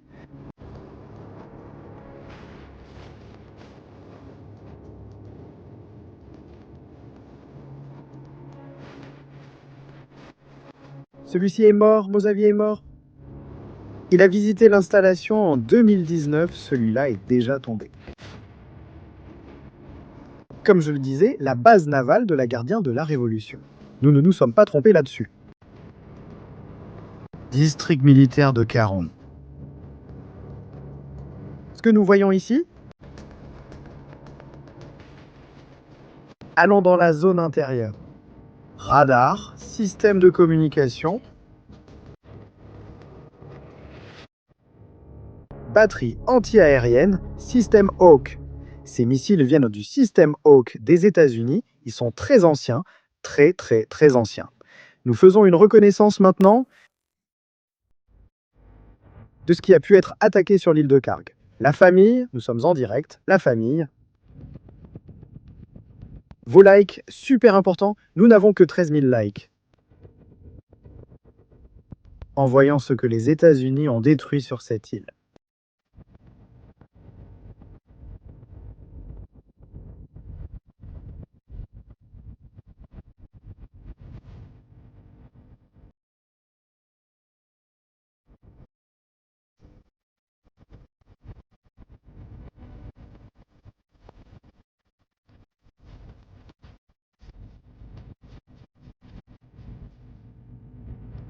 Une autre photo divulguée, batterie S200cc, batterie. Dans cette zone,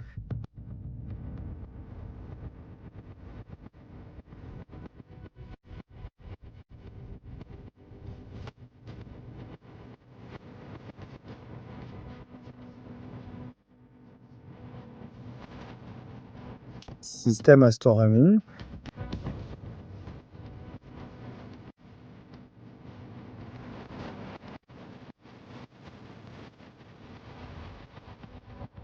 Il y a différentes images de cela. Station de contrôle radar ici. Dans celle-ci que nous voyons, ils ont tout cartographié. Bunkers. Bunker, ici vous voyez, c'était la zone de bunker dont je vous parlais. Il y a des bunkers, un canon anti-aérien. Plus de bunkers. Ici un bunker pour la défense anti-aérienne. Cela a dû être détruit. Ceci aussi, 4 bunkers dans cette zone. Mon Dieu, c'est super détaillé.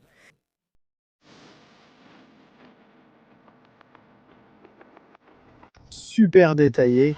Et ça ici, voyons. Radar là-bas, un radar et des missiles anti-aériens. Eh bien, l'île est plus protégée que ce que nous pensions. Elle est bien plus protégée que ce que nous pensions.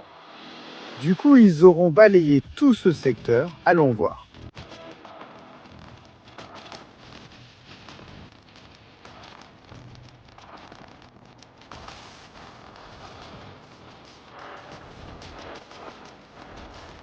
Tout ce secteur ici aura été balayé.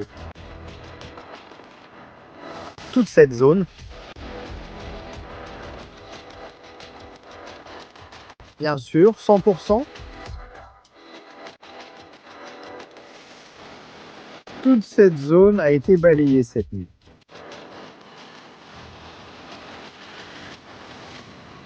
Mon Dieu. Donald Trump l'a dit clairement. Le plus grand assaut de l'histoire, ou de l'histoire du Moyen-Orient, a eu lieu cette nuit. Ça a dû être une véritable folie, un enfer, il n'y a même pas d'image. Tout a dû être détruit. Il ne doit rien rester. Ils n'auront plus de communication. Ils seront isolés, il n'y aura pas d'internet, il n'y aura aucun système de communication, rien du tout. Quelle folie, la famille, quelle folie.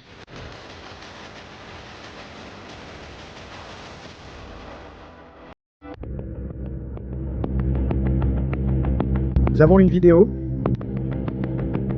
Mon Dieu. Nous avons une vidéo. Oh mon Dieu. Personne ne part d'ici, nous avons une vidéo. Que tout le monde revienne. Aïe, aïe, aïe, aïe, aïe, aïe.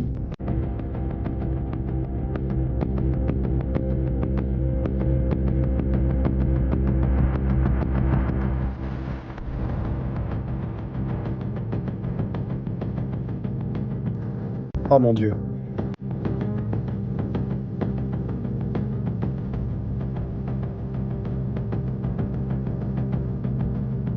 Il y a une émission, il y a match la famille.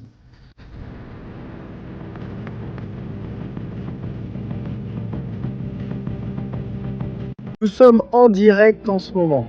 Il est 3h51 du matin en Israël. Nous allons regarder en direct la destruction de l'île de Kar. Il y a match. Nous allons le publier tout de suite sur Twitter. Aïe, aïe, aïe, mon Dieu, ça va être le chaos.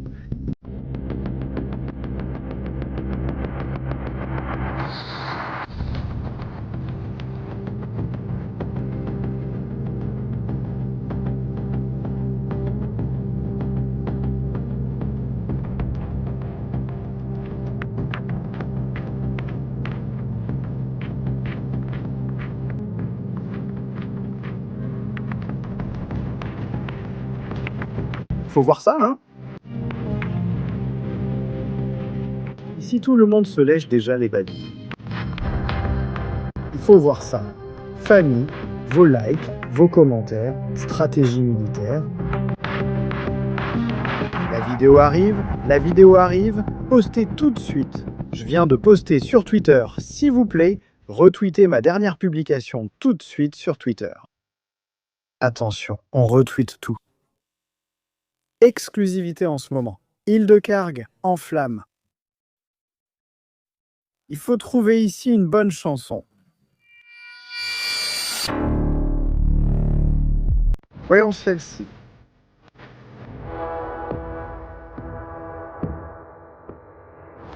Donald J. Trump, le président des États-Unis d'Amérique, a dit et fait que l'île de Karg a subi un véritable tremblement de terre. Ici sur votre chaîne de stratégie militaire,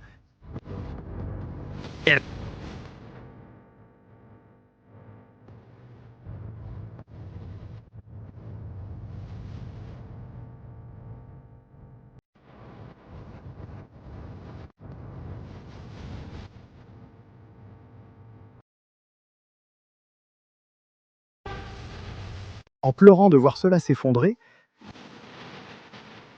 Oh là là, oh là là, eh ben, eh ben, eh ben, eh ben, eh ben, eh ben, eh ben, eh ben, eh ben, eh ben, eh ben. Ouf.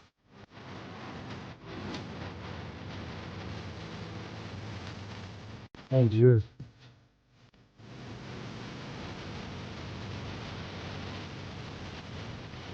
L'aéroport, la zone de l'aéroport. La piste de l'aéroport.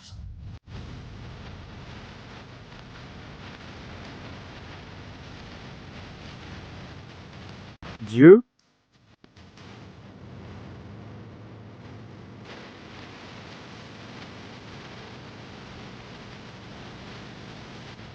Dieu. Je n'arrive pas à y croire, mon Dieu. Bon.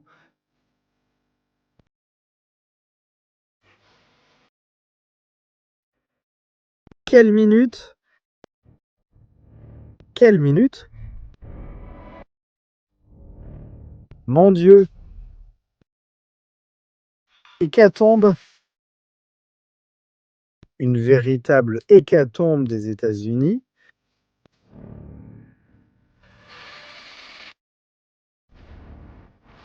Mon Dieu. Voyons voir, on recommence. Voyons, qu'est-ce que c'est?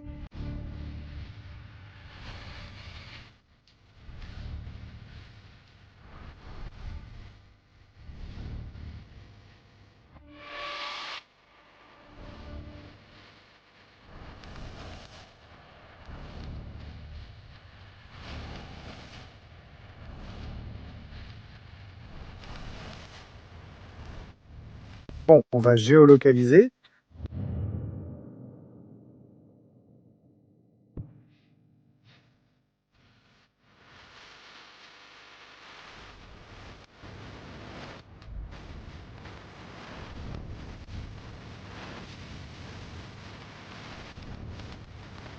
Ceci. Celui-là, là-bas.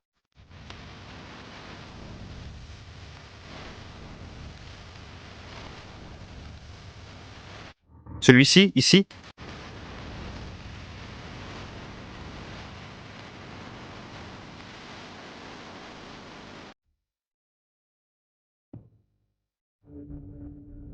Mon Dieu, quelle folie, d'accord. Maintenant, des explosions au milieu de la piste. D'accord. Le type de piste, c'est une piste partagée. Il y a une partie centrale. La marque que vous voyez au centre n'est pas différente. C'est la seule piste. C'est-à-dire, un missile a été lancé. Regardons ça, mon Dieu, ce qu'ils viennent de faire, Seigneur. 1, 2.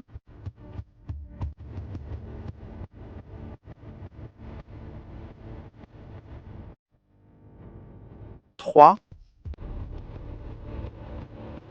Et il y en aura eu un troisième, hein? C'est-à-dire, il en a lancé un au début de la piste, un par ici, et un autre par ici. Regardons-le à nouveau. Oui, regarde, l'un est tombé ici, un juste là, juste là. Et le suivant est tombé sur cette zone ici.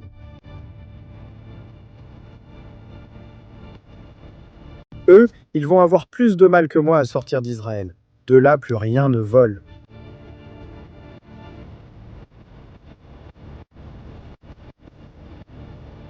Cette partie est très intéressante. Cette partie est vraiment super intéressante. Je vais faire de mon mieux pour le géolocaliser. Je l'ai déjà.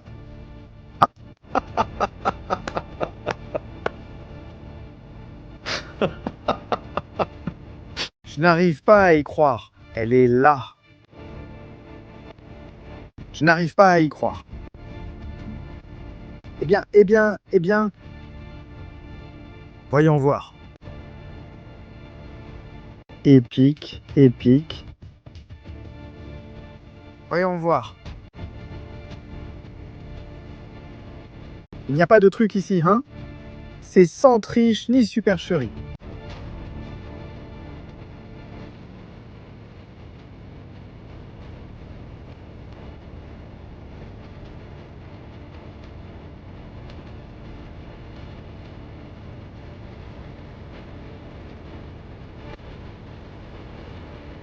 Regardez cet endroit.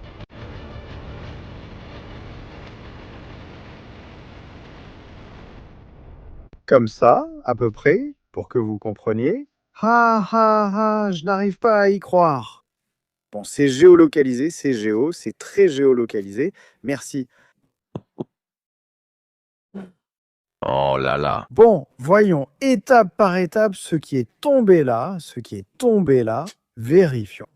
Selon l'autre carte, celle qu'on regardait il y a à peine un instant. Ouf, quelle chaleur, c'est l'enfer total. Attention, qu'on ne perde pas l'endroit, hein? Qu'on ne perde pas l'endroit, c'est l'enfer total.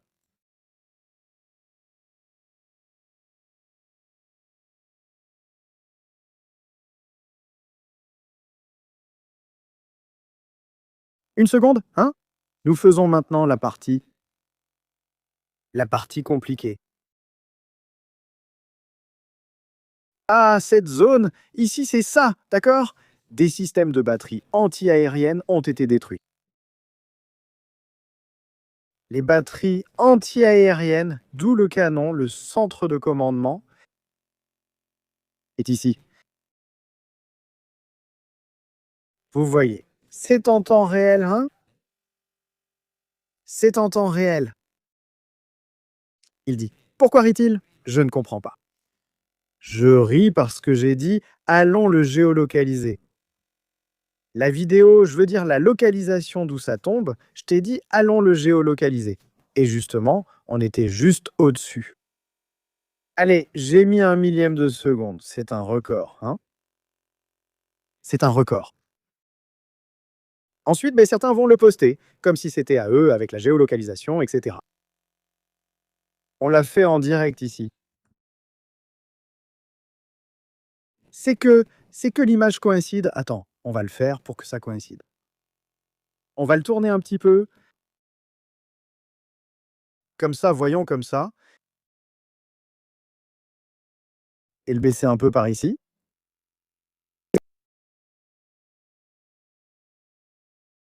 Voyons.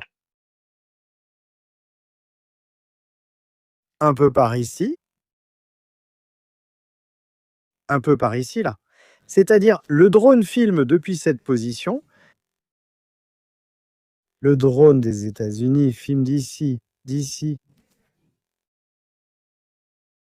Et maintenant, nous allons voir ce qui est en train d'être largué.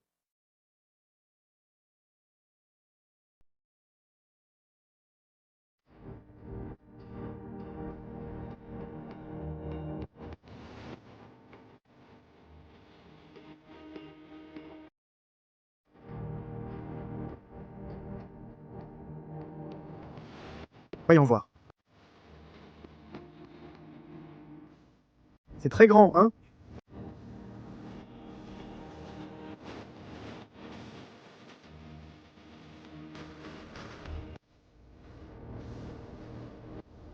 Il tombe autant piqué, hein? Ce ne sont pas des missiles de croisière.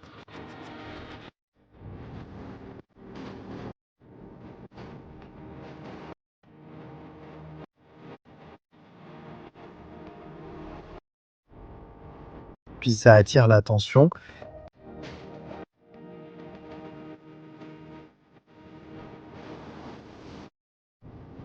Celui-ci est si grand parce qu'il tombe sur une défense anti-aérienne et fait exploser les missiles.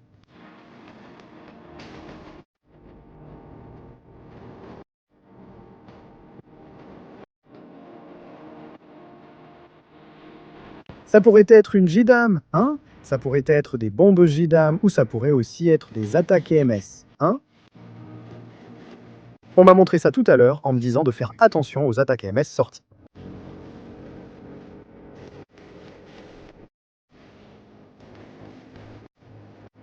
Celles-ci sont plus petites, mais celles-ci sont énormes.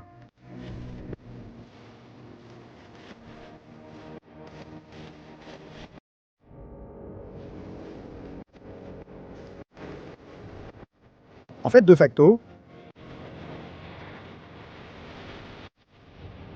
au premier endroit où il frappe,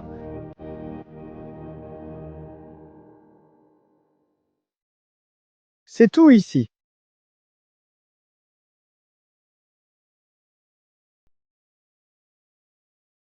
Juste ici, c'est-à-dire le premier gros coup qu'on donne. Parce qu'ici, les batteries seraient installées. Vous voyez, ici, il y a la plateforme pour placer les missiles. Et c'est ça qui provoque cette détonation si gigantesque. Le premier endroit où il frappe.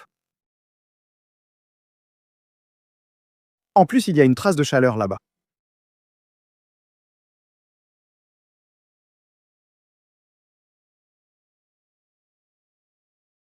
En même temps. Au moment même où on regarde cette vidéo ailleurs sur l'île, des bombardements ont lieu aussi. Pourquoi je le dis? Regardez cette explosion, mais faites attention à la marque noire qui apparaît à gauche de l'image. C'en est une autre qui est déjà en train de se produire. D'autre part, il s'agit d'une attaque massive, hein? Massive. Ce qu'on voit là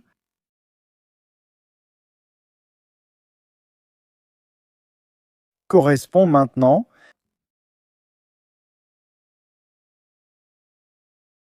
D'accord. Je crois qu'on l'a aussi, hein?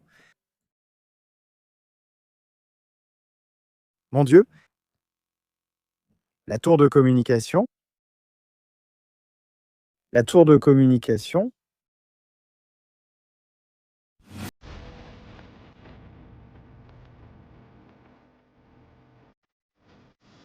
Celle-ci.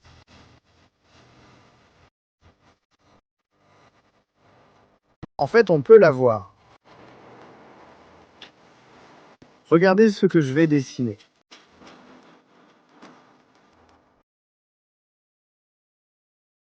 Cette forme que vous voyez,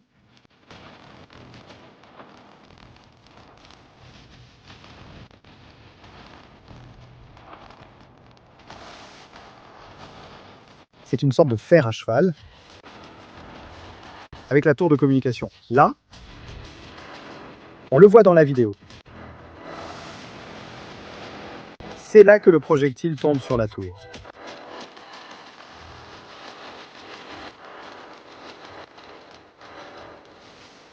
D'accord, un autre tombe plus bas.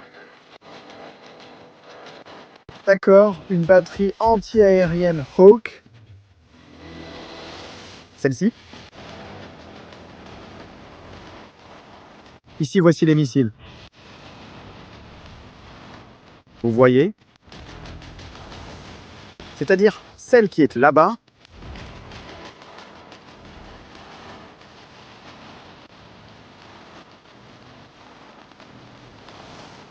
C'est celle-ci. On va faire quelque chose.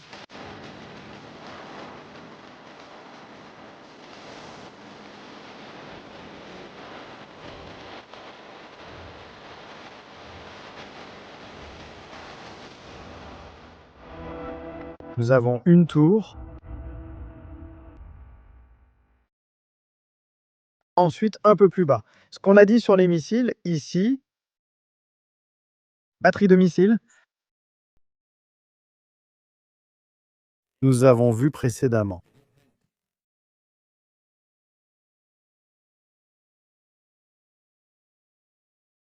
Dans la première image, cette zone que nous voyons ici a été attaquée.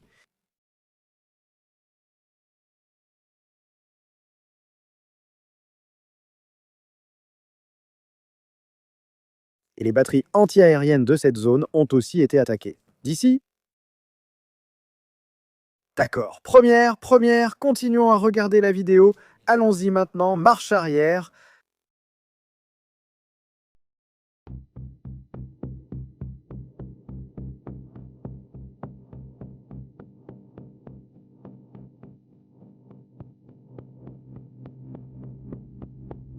Aéroport.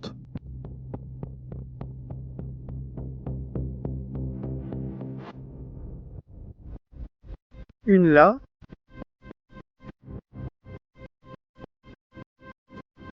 Et un autre plus bas.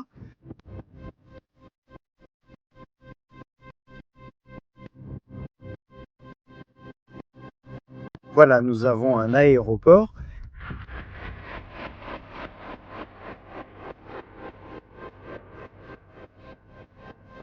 On continue?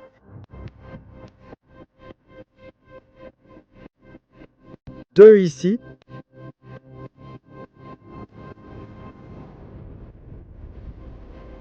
Une ici.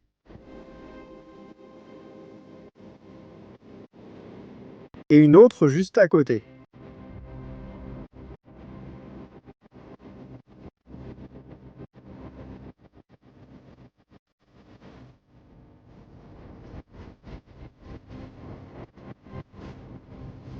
Nous avons les deux.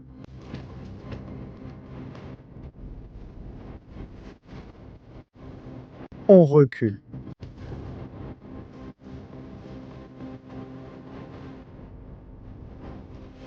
C'est plus compliqué.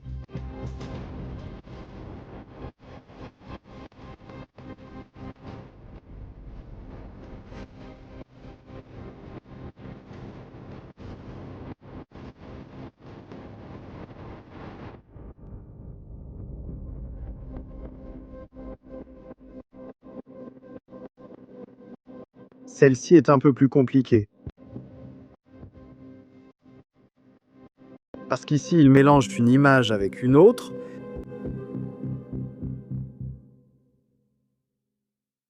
Compliqué ou pas? Voyons, c'est compliqué à faire, hein? La famille, ça n'y est pas.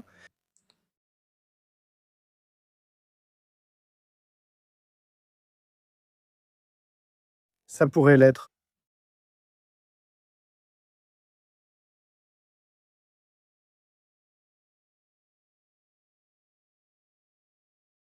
Ici, il y a quelque chose qui attire l'attention, c'est un carré. C'est un carré entier, c'est-à-dire que l'image est un carré. Nous devons maintenant chercher un carré sur la carte.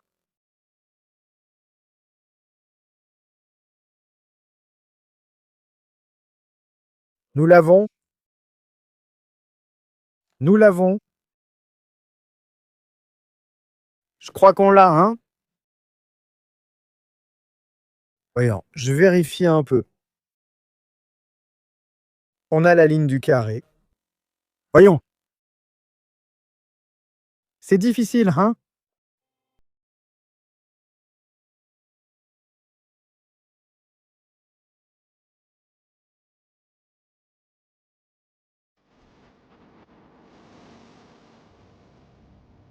Ce photogramme.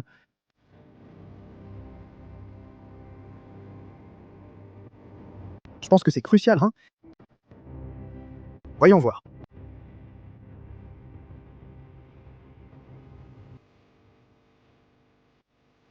On va essayer ça.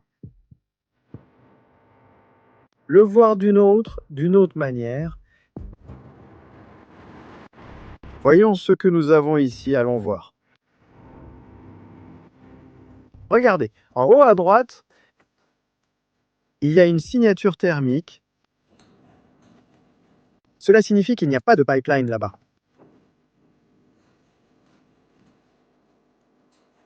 Il n'y a pas de pipeline là-bas. Nous savons qu'ils attaquent des systèmes de défense anti-aérienne.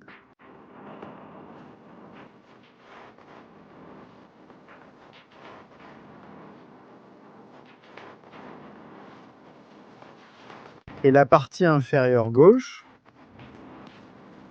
elle est en relief. C'est comme si c'était une montagne. Vous le voyez là, n'est-ce pas? La partie inférieure est en relief. Nous l'avons. Ils ont attaqué les bunkers. Ils résistaient, mais ici, personne ne s'échappe. Le voilà. Nous avons la route qui passe juste en dessous.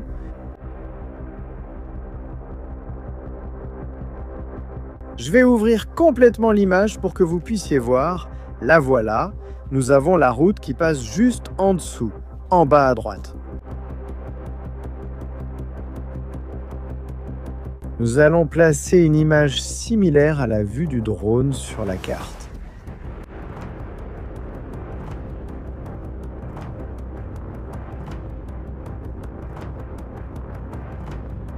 On tourne un peu plus. Ce serait comme ça. Route, ça correspond. Route. Ça correspond. La montagne. Ça correspond. La zone des bunkers attaqués. Une autre zone au nord est attaquée. C'est cette zone ici. Nous allons déjà placer des pièces par ici. Aux échecs.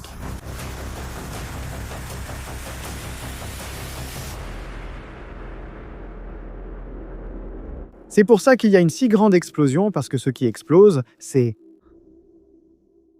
cette zone de bunker, cette zone que vous voyez ici, fortifiée, ça explose actuellement.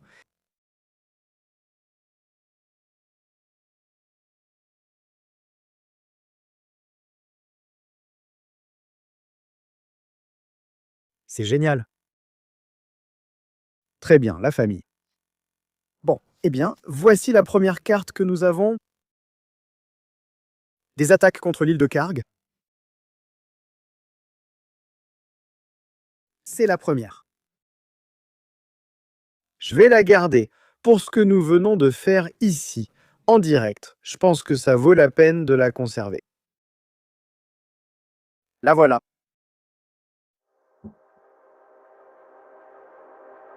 Premières images de l'île de Karg. 486 000 personnes sont actuellement abonnées à Stratégie Militaire. Un grand merci à vous, la famille, de rendre cela possible. Je n'en attendais pas moins de cette communauté. Je le dis toujours, nous racontons ce qu'on ne voit nulle part ailleurs. Nous l'expliquons comme on ne le voit nulle part ailleurs. Nous le faisons comme personne ne le fait ailleurs. Et c'est grâce à vous. Nous venons de le refaire en direct. Géolocaliser tous les points attaqués dans la vidéo de Donald Trump. Maintenant qu'ils aillent le raconter. Incroyable, hein, incroyable. On regarde la vidéo à nouveau. Séquence complète sous-titrée par JN Coyle.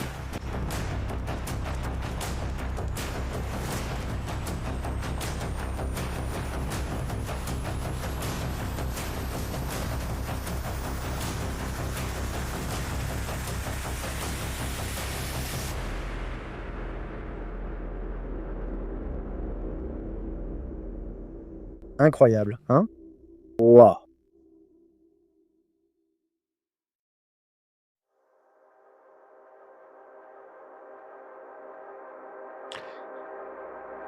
Il faut aussi se rendre compte de ce qui a été attaqué.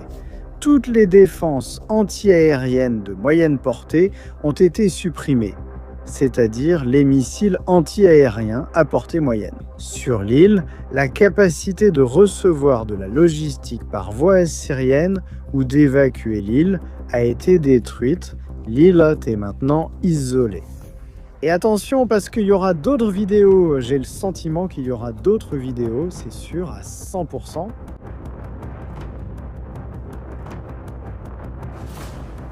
Qu'il puisse y avoir d'autres vidéos avec d'autres cibles.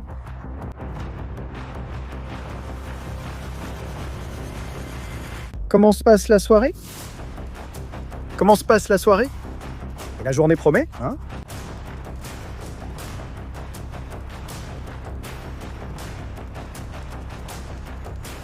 Un grand merci Donald Trump d'avoir partagé une telle œuvre d'art. Merci.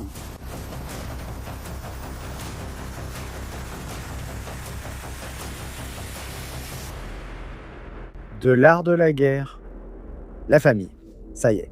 Un grand merci d'avoir été en direct avec nous. Merci d'avoir atteint les 480 000 abonnés. Peu importe la fatigue, ce qui compte, c'est d'être ici, de le vivre, de le raconter et de l'écrire. On se retrouve dans la prochaine émission ici, dans Stratégie Militaire. Salut!